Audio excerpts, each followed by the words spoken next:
अगर आपने इस वीडियो का पार्ट 1 का एक्सप्लेनेशन नहीं देखा तो जाके पहले उसे देखो और फिर बाद में इसे देखने के लिए आना।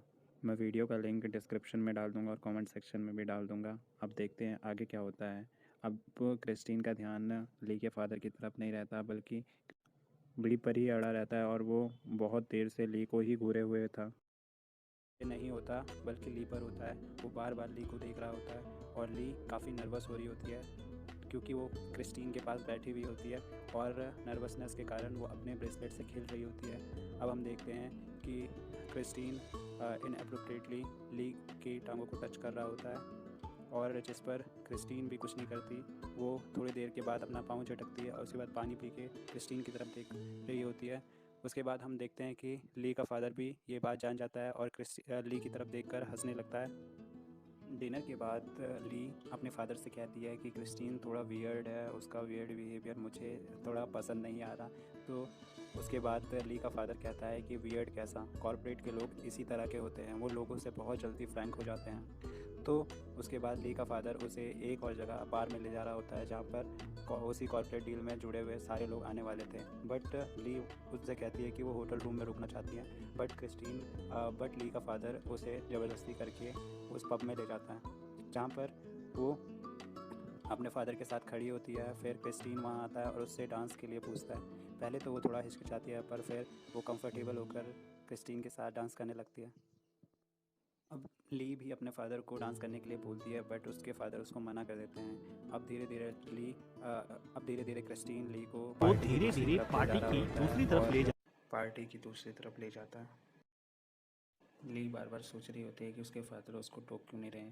अब धीरे धीरे डांस करते करते ली और क्रिस्टीन की नज़दीकियाँ बढ़ने लगती हैं और फिर क्रिस्टीन ली को किस करता है और ये सब ली के डैड भी देख रहे होते हैं। और ली सोचती है कि मेरे डैड ने अब तक मेरे को रुका नहीं, ज़रूर कुछ गड़बड़ है। पहले तो डैड का बिहेवियर इस तरह का नहीं था। अब हम देखते हैं कि ली जब अपने डैड की तरफ देखती है तो उसके डैड वहाँ से चले जाते हैं।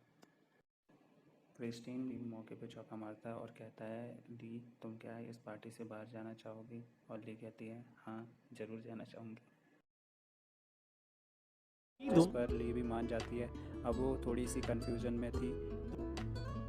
क्रिस्टीन ली को अपने कमरे पर ले जाता है जहाँ पर उसे ड्रिंक करने के लिए एक वोडका देता है। अब ली विंडो के पास आकर वोडका पी ही रही होती है कि क्रिस्टीन पीछे से आता है और उसकी नेक पे किस करने की कोशिश करता है।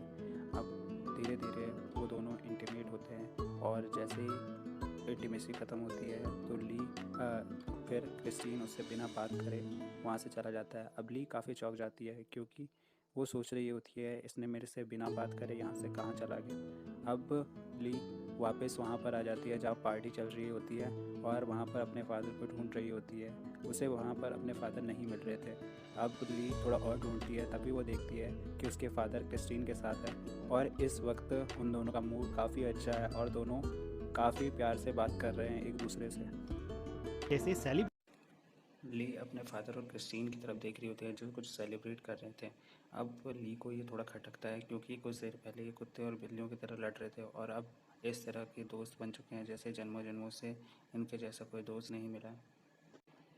अब ली ये जानने के लिए कि ये किस बात का सेलिब्रेशन कर रहे हैं तो अपने डैड के पास जाती है। ली सेलिब्रेशन के बीच में जाकर अपने लिए भी एक वाइन का ग्लास उठाती है और ली के डैड उसके कान में बताते हैं कि उन्हें वो डील मिल चुकी है। अब ली को पूरा माजरा समझ में आ जाता है कि क्रिस्टीन उससे क्यों बात नहीं कर रहा था इंटीमेट होने के बाद और कैसे उसके और क्रिस्टीन के इंटीमेट होते ही उसके डैड को डील मिल चुकी है। अब वो क्रिस्टीन की तरफ देखती है तो क्रिस्टीन उससे आंखें चुरा रहा था और उसे बहुत ज़्यादा बुरा लगता है। वो गुस्से में आके अपने डैड को कहती है, ग्रेट वर्क डैड। अब हम यहाँ पर देखते हैं कि ली और उसके बाद वो क्रिस्टीन को किस करने लग जाती है और इसके बाद वहाँ से चली जाती है और उसके डैड भी उसके पीछे वहाँ से चले जाते हैं। वो उस पार्टी से बाहर की ओर निकल लेती है और सबको एक्सक्यूज़ करके उसका फादर भी उसके पीछे निकल जाता है। जिसके बाद हम देखते हैं कि वो रास्ते में टैक्सी के लिए चिल्ला रही होती है। तभी उसका फादर वहाँ आता है और उसको कोट पहनाकर उसे काम डाउन करने की कोशिश करता है। अब ली को यहाँ पर समझ में आ गया था कि उसके फादर ने उसका सिर्फ यूज़ किया है वो कॉर्पोरेट डील पाने के लिए और क्रिस्टीन ने बस उसका यूज़ किया है अपनी फ़िज़िकल एक्सपेक्टेशन को ख़त्म करने के लिए।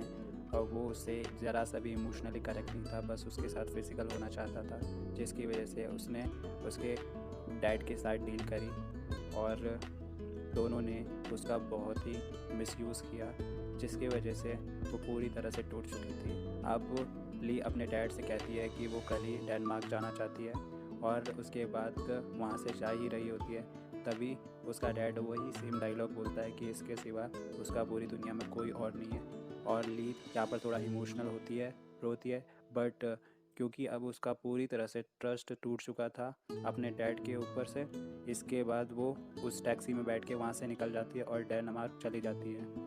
यहाँ पर हमें ये बताया जाता है कि रिश्तों की बुनियाद जो भी होती है वो बेसिक बुनियाद एक ट्रस्ट से होती है, और ये रिश्ते तब तक रहते हैं जब तक ये इनके बीच में ये ट्रस्ट रहता है। जिस दिन ट्रस्ट ख़त्म, ये रिश्ते भी वहीं पे ख़त्म। फादर के साथ और साथ ऐसे उसके ही पहले इनके प्यार साथ हुआ क्रिस्टीन इस ने भी कहानी में, उसके जहाँ साथ पर वो विश्वासघात ज़िंदगी किया भर और जिस इसी पे के ट्रस्ट साथ करती थी, इमोशनल उसका मूवी डैड एंड हो और जाती उसका है। पहला वीडियो को प्यार लाइक क्रिस्टीन, फॉर वॉचिंग। दोनों ने उसका ट्रस्ट बुरी तरह से तोड़ा और उसका मिसयूज़ किया। तो हे दोस्तों, अगर आपको इस वीडियो का एक्सप्लेनेशन पसंद आया तो आप इस वीडियो को लाइक कर सकते हो, साथ में कमेंट कर सकते हो और कमेंट कर सकते हो कि आप इस मूवी के बारे में क्या सोचते हो और क्या पार्ट आपको इस मूवी का पसंद आया।